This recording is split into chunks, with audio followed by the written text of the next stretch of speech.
was also around when the fire came. John and I were just sitting down to dinner and the phone rang.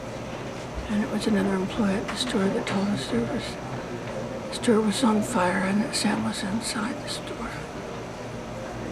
We got downtown as quick as we could, and sure enough, fire trucks in the middle of Main Street all over the place, huge crowd. Policemen trying to keep the crowd at bay, they roped things off. We worked our way to the front of the crowd, and the policeman was pacing back and forth, saying to the crowd, stay back, stay back. And John just waited until he was gone, as far away as he could go, and then he ducked under the rope and ran in the front door.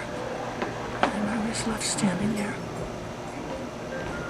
And I guess I moaned and groaned a little bit because this guy next to me said, what's wrong? And I said, my husband's in there. And he said, who's your husband? And I said, John Schow. He said, I know John. What's he doing in there? And I said, well, we heard that Sam was in there. So he said, I'm Harold Schindler. Do you know me? No, I didn't know him, but I read him daily in the Salt Lake Trip. Anyway, so we did the same thing. We waited for the cop who was pacing up and down to get as far away from us as we could, and then Harold grabbed me by the hand and said, hold on tight. And we ducked under the rope and ran into the store. Pitch black.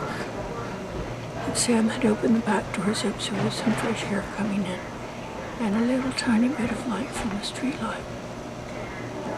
And there were some other guys helping Sam and John, and everybody pitched in and moved in, moving books from one danger spot to what they thought was a safer spot.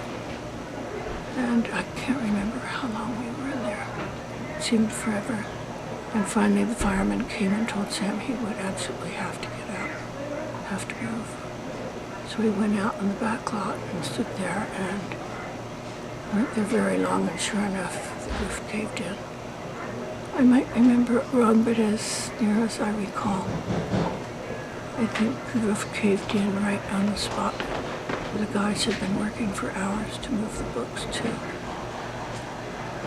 But what a lesson in resiliency. It was, 36 hours, at the most 48 before the bookstore was up and running again. And Sam was in business once again. Never forget that.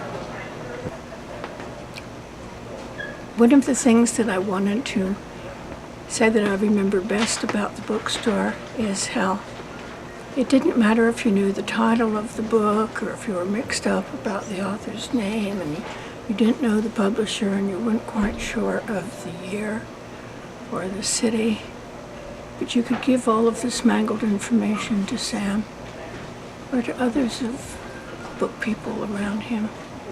I remember particularly, however, Sam, when I told him, I don't know the title of this book I want exactly.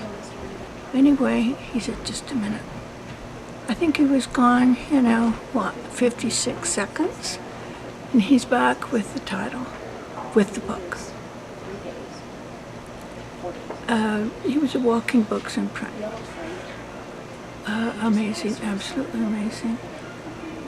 But besides the memory and the knowledge of books that all of the people I knew back then, including Sam and Lila and those around him, was the fact that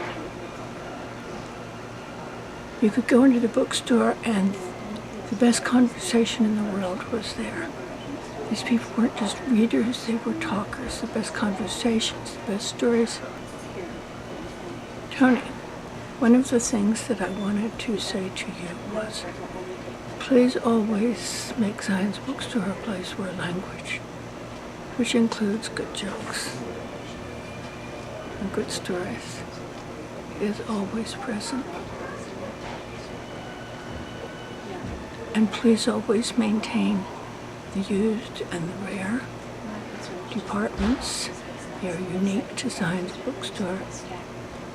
I said when I started giving a little speech about Zion's Bookstore that John and I had been so delighted to find how central the bookstore was in town. It was in the thick of things.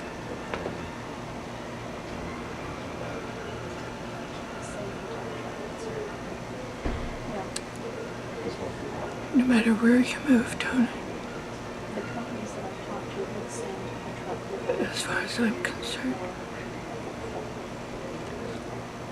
Sam Miller Zion's bookstore will always be the center of town.